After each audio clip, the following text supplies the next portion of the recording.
¿Qué tal, amigos? El gusto de encontrarnos nuevamente aquí en el living de Canal 20, en este caso para hablar de historia, para hablar de investigación, para hablar de batallas, de combates, de escaramuzas. Eso seguramente lo definirá nuestro invitado de hoy, quien nos vuelve a visitar, esta vez con una novedad, que es Los Nombres del Bronce, este libro que fue publicado hace un par de semanas.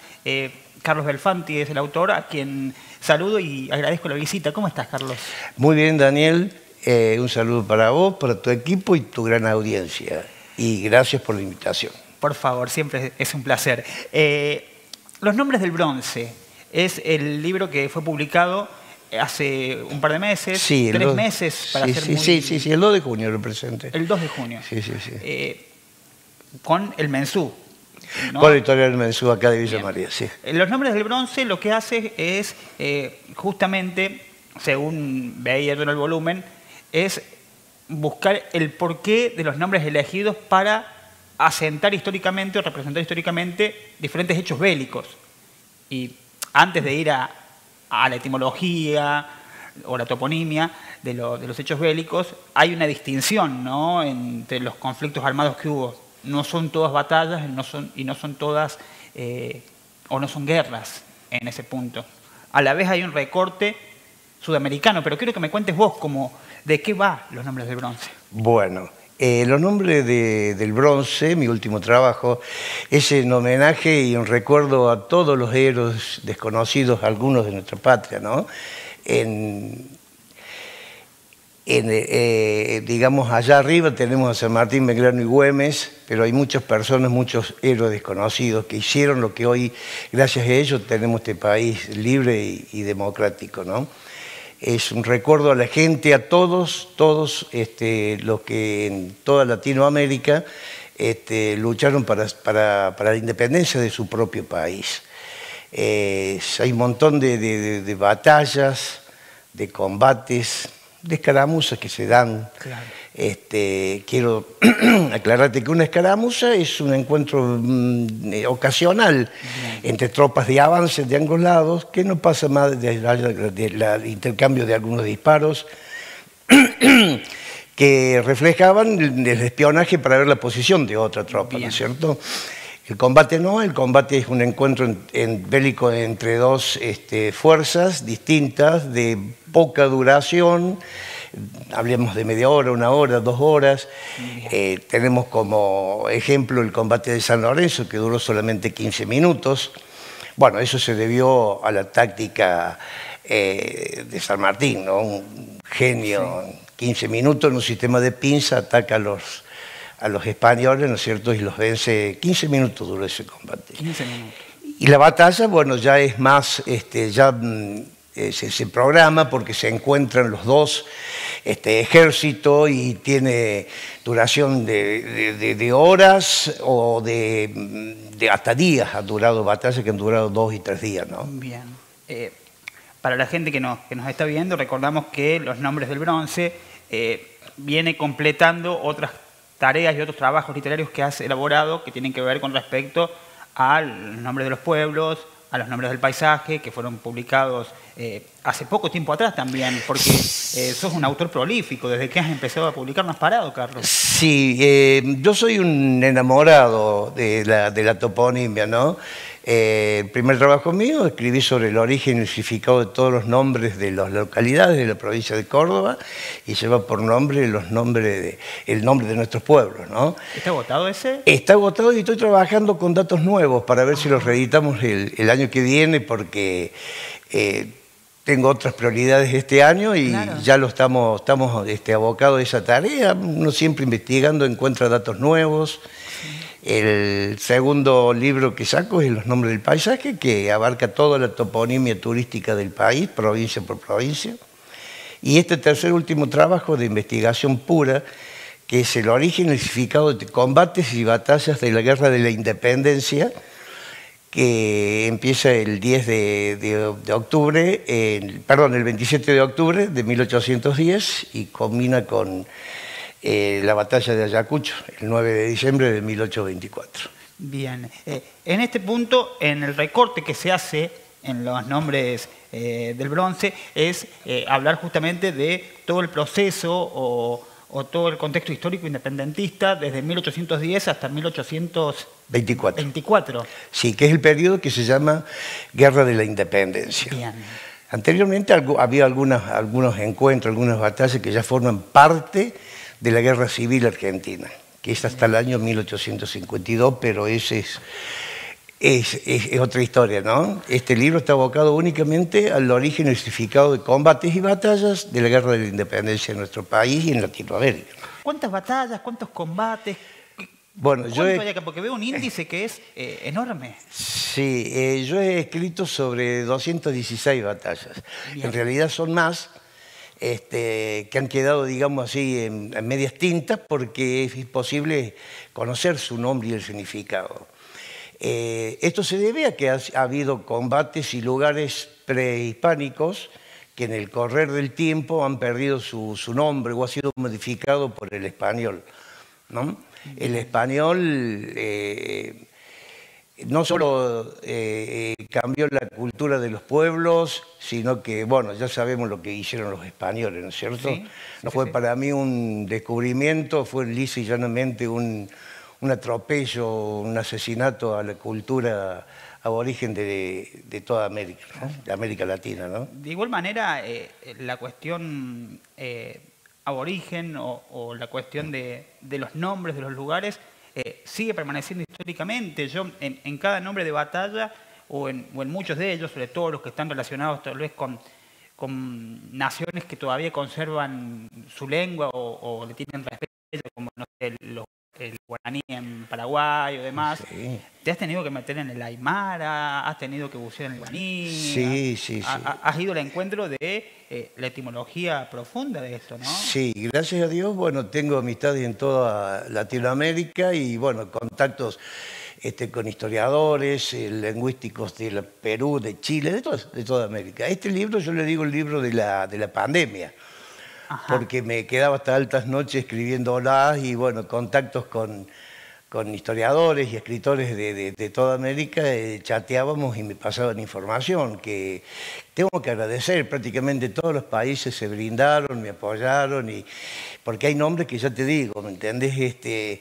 Es muy difícil de conseguir simplemente por la función de dichas lenguas, el aymara, el quechua, el quichua, y después, por supuesto, ¿no es cierto?, todas las deformaciones que produzco el español, ¿no? Y más cuando hay dialectos en la función de una lengua, van cambiando la terminología, el significado de las palabras, ¿no? ¿Y cuánto, mientras tenemos algunas imágenes de algunos combates justamente que son representados o de algunas escaramuzas, en ese punto... al ser imágenes en donde hay cuestiones representativas, porque obviamente no hay fotografías de aquellos momentos, estamos hablando del 1800, del primer cuarto de siglo del 1800, seguramente a vos y al que lo lea le lleva a resignificar la historia, ¿no?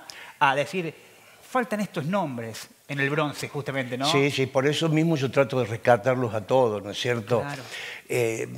Todo el mundo, la mayoría de los argentinos conocemos quién fue el almirante Brown, pero fue prácticamente el defensor de nuestros mares junto a Tomás Espora, con toda esa gente, esa pequeña armada que había formado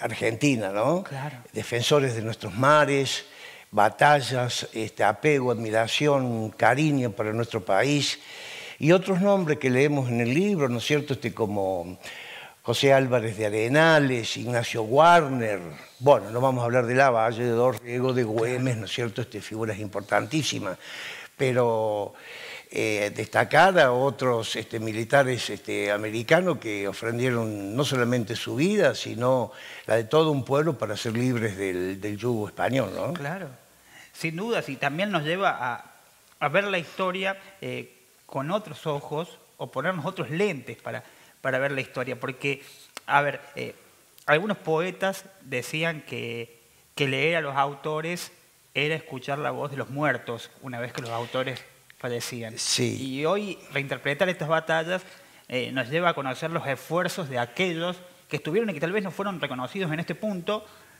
porque estamos hablando de a ver, próceres argentinos o luchadores argentinos y latinoamericanos que han tenido un valor inmenso en un contexto donde la lucha tal vez era cuerpo a cuerpo, sí, donde no existían las grandes tecnologías que existen hoy, donde los aviones, donde era caballo, donde eran cuestiones que hoy imagina imposibles. Yendo a, por ejemplo, San Martín, con el cruce de los Andes, son cosas que hoy uno imagina imposibles a pesar de la tecnología que hay hoy. Por supuesto, Daniel, inclusive te digo más, en los colegios militares de Europa se estudia el cruce de los Andes, ¿no? Esa proeza inmensa que realizó San Martín, ¿no?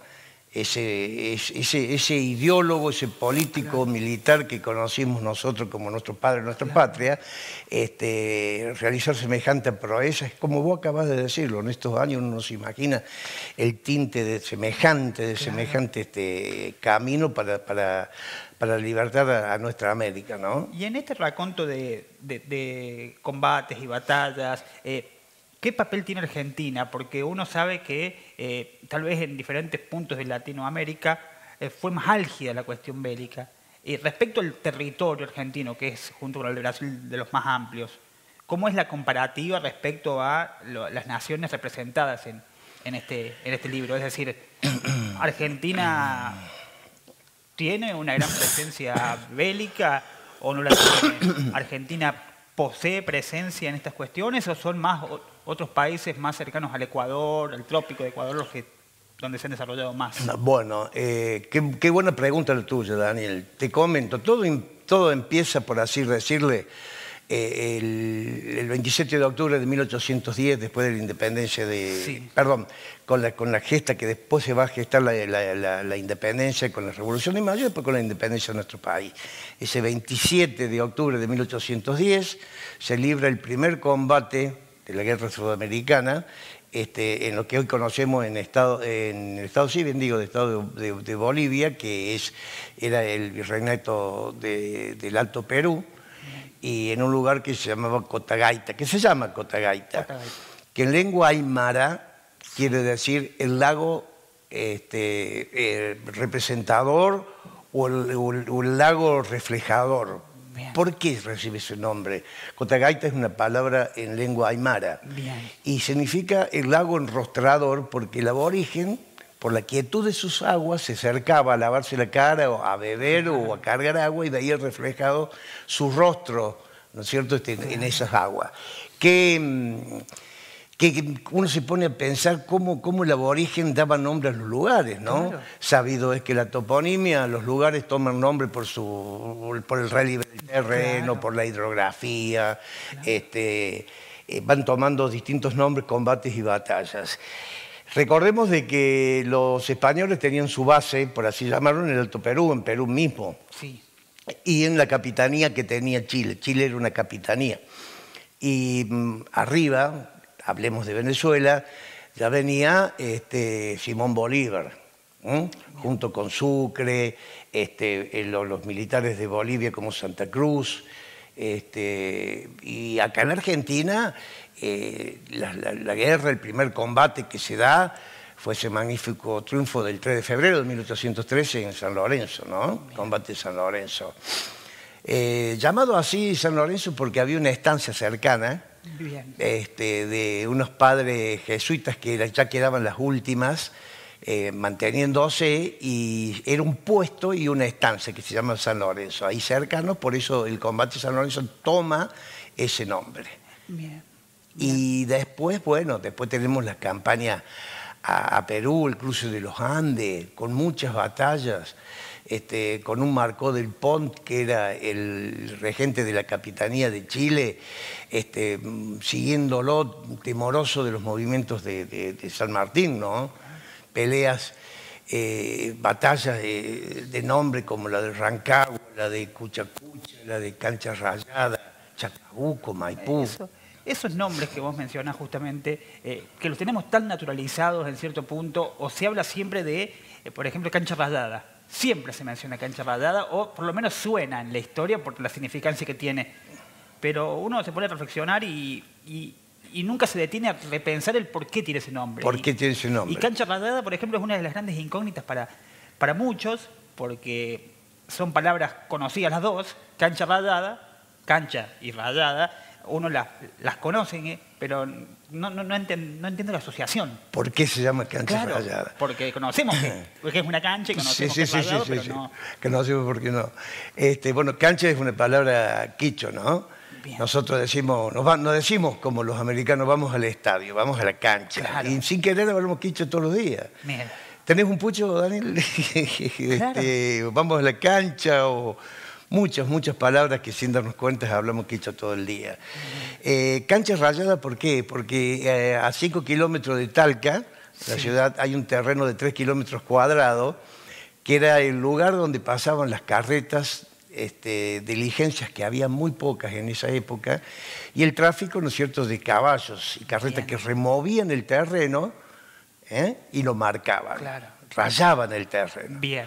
Por eso se debe el nombre de cancha rayada. Claro. De lo alto, de las colinas ahí llegando a Talca y todos los cerros de la periferia, se ve abajo, ¿no es cierto?, cómo estaba rayado el terreno. Claro, o sea, la cancha sería algo como un campo, claro, campo abierto, claro, algo así. Claro, un campo abierto de 3 kilómetros cuadrados.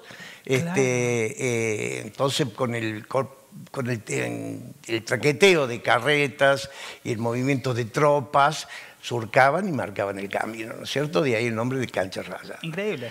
Increíble. Increíble el hecho de saber ahora el por qué. ¿Por qué se llama cancha rayada? Claro, porque uno lo ha leído mucho. Imagino que en esta cuestión también de los nombres del bronce, en esta tarea investigativa te has encontrado con los conflictos más extensos, los más cortos. Los más sangrientos. Claro. Bueno, uno de los más cortos, vuelvo a hacer referencia al combate de San Lorenzo, 15 minutos de duración.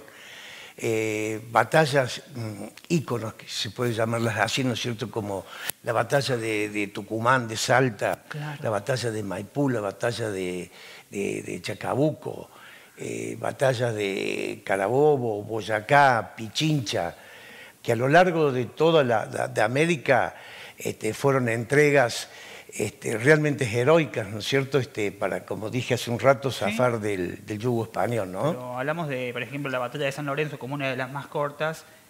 Combate. ¿Combate? Sí. Bien, el combate de San Lorenzo como uno de los más cortos, y la significancia histórica que tiene es enorme. Es decir, fueron, vos me decías, 15 minutos para generar algo históricamente muy valioso, ¿no? Sí, por supuesto que sí. En 15 minutos pasaron tantas cosas, claro, Daniel. Cae herido San Martín, lo salva Cabral, significa un cachetazo enorme, no se lo esperaban los españoles, claro, a esto. La táctica que usa San Martín, un gran estratega, el movimiento de pinzas para diezmarlo en pocos minutos, ¿no es cierto?, al realista, al español, ¿no? Claro. Incluso hoy, bueno, todavía sigue en pie el convento San Carlos de Borromeo. En esa claro, zona. Claro. Está el Campo de la Gloria. Exactamente. Está el lugar donde supuestamente se cae San Martín. Claro. Hay un monolito, hay que recordar. Sí.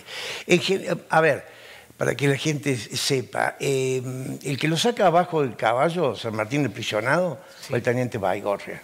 Ah, ¿no es Cabral?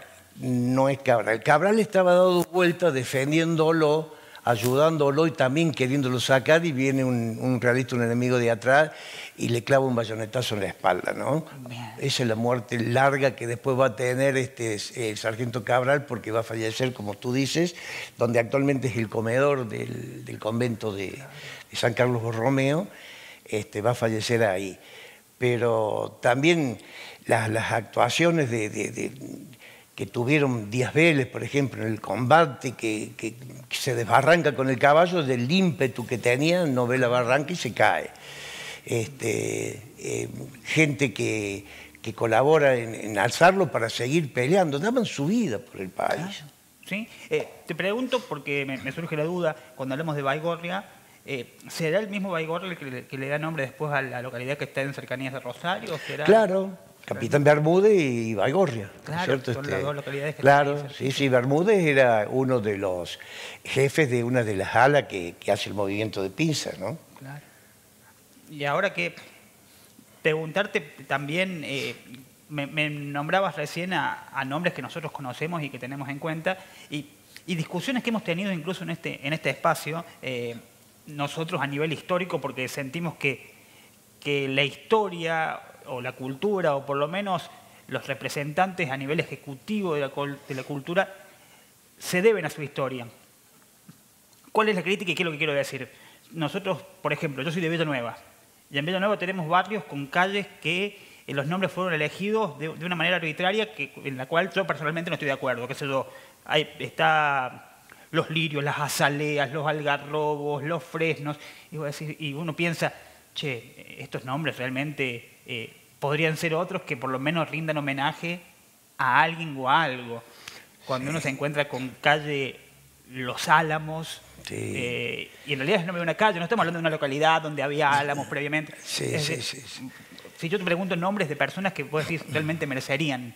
Sí, bueno, por ejemplo, como Carranza o Paviotti, que tienen nombres, pero también hay familias muy antiguas, que, por ejemplo, los Villasuso. Claro, sí, pero hablamos yo te hablo de personas que encontraste cuando escribiste este libro, que decís que no aparecen tanto como deberían. Sí, por supuesto, y que se merecen, ¿no es cierto?, estar en la historia de esa riquísima historia que tiene Villanueva, ¿no? Claro. No, sí, pero o sea, más allá de eso, yo usé la comparativa de Villanueva para decirte que tal vez hay muchos nombres aquí, tanto a nivel latinoamericano, no solamente a nivel argentino, que tal vez los has encontrado en este libro, pero anteriormente no los has encontrado en otra parte, ni siquiera en una calle. Sí, por supuesto. Y que realmente merecen eso. Hay que estar, por supuesto, que están. Yo rescato muchísimos nombres ahí, ¿no es cierto? Muchísimos nombres de lugares, de personas, de militares, y también de mujeres, ¿no? Porque la mujer tiene una activa participación, no solamente en el ejército argentino, sino en otros tipos de ejércitos, ¿no es cierto? Voy a hacer y recuerdo el nombre de Juana Zurduy, ¿no? Claro. La esposa de Manuel Padilla, juntos trabajaban en las montoneras, y una mano enorme que le dio a Güemes y a toda la parte del ejército argentino, parando, ¿no es cierto?, los atropellos de invasor realista, ¿no? Claro.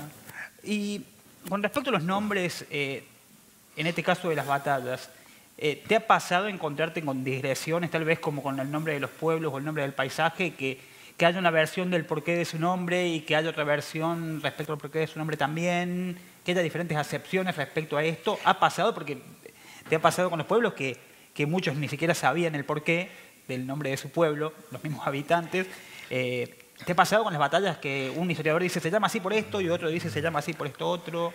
¿Sucede eso también? En general es muy raro, porque te vuelvo a reiterar lo que te comentaba al principio también, es de que el nombre de una batalla, por supuesto, lo da el ganador, ¿no es cierto? Por el relieve de lo que nos brinda el paisaje, por la cercanía de un río, ¿no es cierto?, por una planta, pero sí, por ejemplo, hay batallas o combates que se han librado en un mismo lugar y que reciben distintos nombres. Por ejemplo, Sipe y la batalla de Aruma, que son en el mismo lugar, que reciben distintos nombres, ¿no? Bien.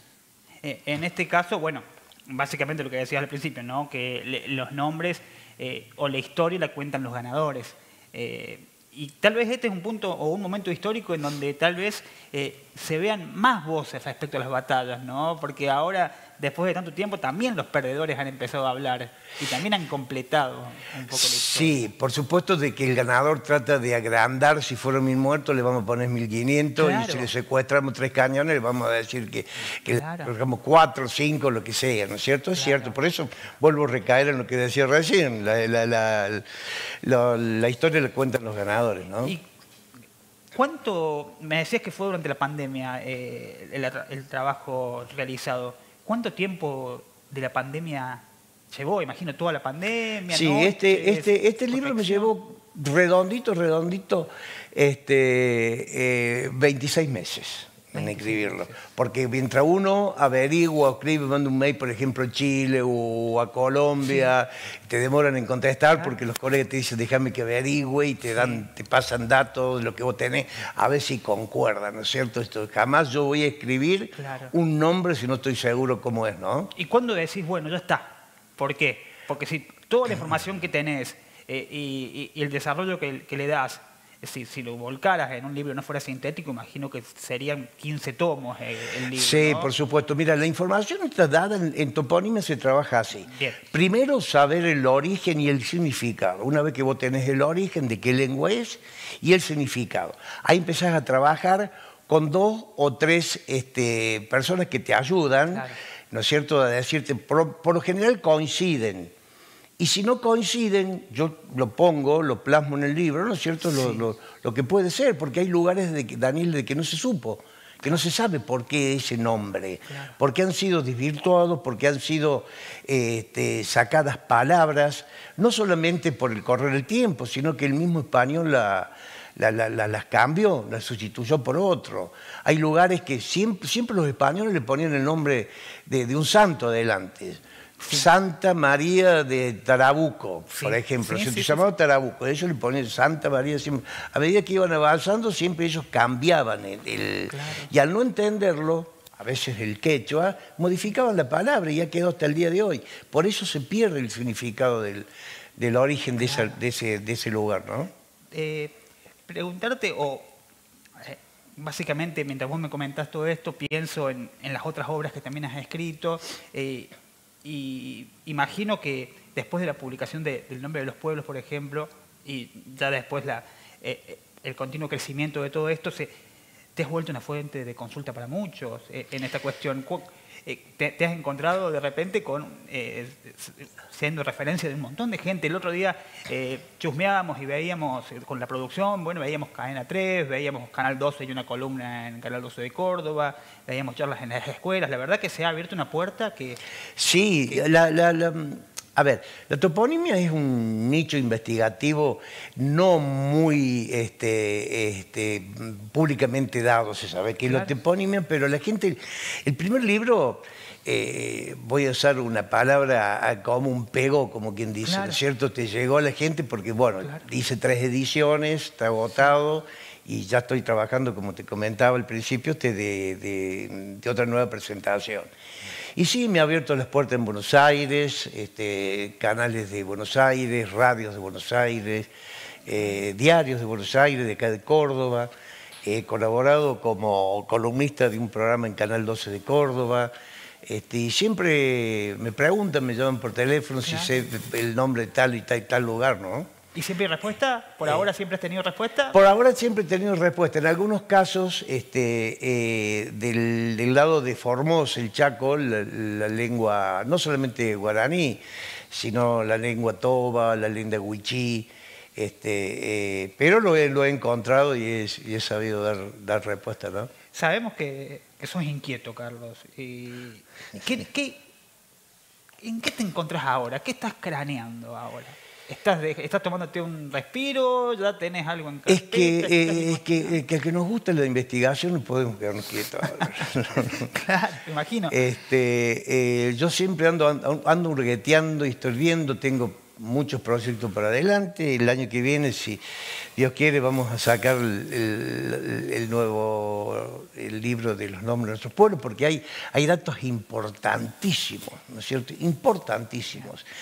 Nosotros conocemos a nuestra localidad, Villa María, sabemos el origen del nombre, por qué se llama Villa María, que hay gente que todavía, Daniel, se cree, porque el 8 de diciembre, que es la fiesta patronal de Villa María, debido a nuestra Virgen, la Concepción de María, se cree que se llama María por eso, ¿no es cierto? Bueno, el hombre sabemos que es debido a la hija, mujer de Manuel Anselmo Ocampo, María Luisa Ocampo, por eso se llama Villa María. En homenaje a su hija le pone. Pero ha tenido otros nombres, otros nombres. Lo que es actualmente el Parque de Villanueva, que lo conocemos como Villanueva, ese lugar era conocido antes como las Vizcacheras, o las vizcacheritas, que se llaman por la cantidad de vizcacheras que había. Y anteriormente toda la costa que va de Villa María hasta Pampayasta, todo ese lugar era conocido como Barrancas de las Conchas. Tenemos una laguna ahí cerquita de Yúcar, y acá de Tío Pucro, la laguna de las Conchas, debido a la presencia de el cascarón, digamos, de todos los moluscos que había, ¿no es cierto? Porque toda esta zona, antes del terciario, del pliegue de la cordillera de los Andes, eran lagos, no mar, eran lagos formados, ¿no es cierto? Por eso la presencia de estas conchas, ¿no? Claro, y cuando te encontraste o cuando trabajaste en los nombres del paisaje, en ese recorrido a nivel nacional por diferentes provincias, ¿hay algunas que te haya llamado la atención respecto a sus nombres, respecto al nombre de sus localidades? El otro día hablábamos con gente de Santa Fe respecto a la cantidad de nombres de mujeres que tiene Santa Fe, ¿no? Claro. Como, bueno, Rafaela, María Teresa, María Susana, es increíble en Sí. ese punto. Sí. Bueno, toda la columna vertebral de la Argentina, los Andes, la cordillera de los Andes, ¿no es cierto? Toda la toponimia es quichua, la mayoría. Claro. En todo el país, hasta en Capital Federal, hay nombres quichua. O nombres, ¿no es cierto?, de lenguas aborígenes, en todas las provincias, ¿no?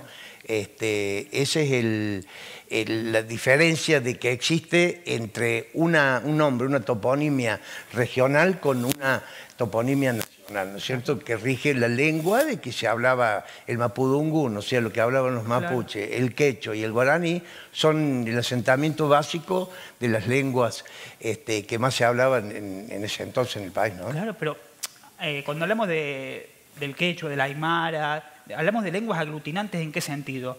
Que una palabra puede significar una cosa y otra palabra puede significar otra, pero las dos juntas generan un significado completamente nuevo. Completamente nuevo. Bueno, eso se llama pedguín. El pedguín es la asociación de dos palabras que originan otra. Bien. En toponimia se estudia la palabra completa. Claro. ¿Entendés? Sí. Por ejemplo, yo te digo Inti-Huasi, sí. La casa del sol, que en quichua quiere decir. La palabra está separada, Inti por un lado y Huasi por otro lado, porque tiene un significado. Pero no se estudia la palabra, por ejemplo, Cochabamba, claro. Que es escrita todo, no se estudia Cocha por un lado y Bamba por el otro. Claro. Siempre se estudia la palabra completa. Claro. Y el origen de dónde y la lengua, ¿no? Claro. Y justamente encontrar el significado de esas palabras es una tarea difícil en cierto punto, o reinterpretarlas. Sí, porque hay palabras en quichua, porque vos habrás escuchado hablar del quichua y del quechua. Sí. ¿Cuál es la diferencia? El quechua y el quichua. El quechua sabemos, en realidad son primas hermanas, son las cuentas de dos. Lo único que el quichua se habla más al norte, en el norte del Perú y en el Ecuador, y es la diferencia que tiene que no se usan tres vocales, ¿no es cierto? En cambio, en el quechua que nosotros conocemos, inclusive tenemos el quechua nuestro, que es el quechua santiagueño, que también tiene diferencias, no solo en la pronunciación, sino en el significado, como vos acabas bien de decirlo de las palabras, ¿no? Carlos, los nombres del bronce, ¿se puede conseguir? ¿Los podemos encontrar? En todas las librerías del país. ¿En todas las del país? En todas las librerías del país, en la provincia de Córdoba, en nuestra localidad. Bien. A Dios gracias anda muy, pero muy bien la venta. Y bueno, el propósito mío no es el económico, sino simplemente cultural, y para que la gente se recuerde, vuelvo a recordar, porque en la escuela primaria y secundaria no nos enseñan por qué se llama, ¿no es cierto? Y hay mucha gente ávida de saber por qué el que se le llama la atención. Yo a veces le pregunto en forma jocosa a gente que me pregunta, bueno, le digo, mira, hay una localidad en la provincia de Córdoba que se llama Alicia, es muy fácil de mirar por qué se llama Alicia, por la tía, la hermana, la madre, lo que sea. Sí, bueno, pero ¿quién era? ¿La madre? No, no era ni la madre ni la hermana. Son las iniciales de la compañía del ferrocarril, ¿no es cierto? Es una sigla. Es una sigla, la Als Company Investment, que se llama, que es investigación, que era la compañía que hizo el ferrocarril. Imposible de vivir. Imposible, sí. Y cuántos tantos nombres, ¿no es cierto?, que hay en la provincia que la gente le llama muchísimo la atención. Tenemos en el mundo hay una calificación de las toponimias más raras del país. Y nosotros tenemos una y es cordobesa, bien nuestra, y que es la localidad de Salsipuedes. Salsipuedes. Hay otro Salsipuedes también en Chile, pero nosotros, nuestra figura en provincia de Córdoba, Salsipuedes, ¿no? ¿Y por qué Salsipuedes? ¿Por qué se llama Salsipuedes? Porque, bueno, el capitán Burgos, en la época que le fueron entregadas unas encomiendas, allá por 1578 más o menos ya estaba fundada Córdoba, él entra al lugar y lo ve tan hermoso y exclama, sal si puede de este lugar tan hermoso, ¿no? Está datado en el Archivo Histórico de la provincia de Córdoba, que esa es la toponimia más cercana. Después otras versiones de que el terreno era, cuando llovía era pedregoso, era fangoso, se atacaban las carretas. Todo lo contrario. Todo lo contrario. Pero, por supuesto, y eso hay que escribirlo para que la gente después tome su significado, ¿no? Pero el verdadero nombre es que Burgos dijo, sal si puede de este lugar tan hermoso. Increíble. Increíble cuántos nombres, cuántos paisajes tiene nuestra provincia. Bueno, el país, imagino que vamos a tener novedades muy pronto. Tú ya, Carlos, respecto a una próxima edición, al Camino de los Nombres del Bronce. Así que la gente que nos está viendo de las más de 70 localidades a las que llega Canal 20 puede ir a su librero de confianza y decirle quiero los nombres del bronce, o también comunicarse, imagino, con el Mensu Ediciones o con algún librero conocido que venga a Villa María. Todas las librerías de Villa María también lo tienen, así que... Sí, prontito porque se está por agotar. Vamos a tener que hacer otra edición más porque, gracias a Dios, anda caminando muy bien. Es un tema, como te decía anteriormente, Daniel, que es un nicho investigativo en la toponimia, que a la gente le encanta, pero no muy bien manejado, no muy bien trabajado. Debido a que, te vuelvo a decir, uno sabe que existe el nombre, pero ahí cuando me tocó a mí la parte de ir, viajar, ir in situ a los lugares de la provincia de Córdoba, había, no te digo intendente, pero sí jefes comunales que no tenían ni idea por qué se llamaba así tal y tal lugar, ¿no? Claro. Claro, y tal vez nunca se pusieron a reflexionar sobre ello, y es increíble. Claro, y bueno, y ahí encontrás datos. Claro. Yo una vez te comentaba vos, Daniel, que lo más lindo de la toponimia es no encontrar el nombre, porque eso te desvela, ¿no es cierto? Eso te lleva a investigar, y en el transcurso de la investigación vas encontrando otras respuestas que vos decías, mirá por dónde viene. Ahí te asombra, soy, ya te digo, un enamorado de la toponimia, ¿no? Increíble. Carlos, agradecerte siempre la visita y el tiempo que te tomas para... Por favor, el agradecido soy yo, que siempre me has dado una mano en lo que es difusión de mis trabajos. Muchas gracias otra vez, ¿me entendés?, por la invitación. Y bueno, estoy a tus órdenes cuando tú quieras alguna información, algún dato nuevo. Nos vamos a estar comunicando. Seguramente va a ser muy pronto. Bueno. Carlos Belfanti presentando o dialogando con nosotros acerca de los nombres del bronce, este libro publicado con el Mensu, que tiene también prólogo de Carlos Caballero, que no lo mencionamos, pero aprovechemos para mandarle también un saludo. Carlos Belfanti con nosotros, y nosotros, valga la redundancia, continuamos.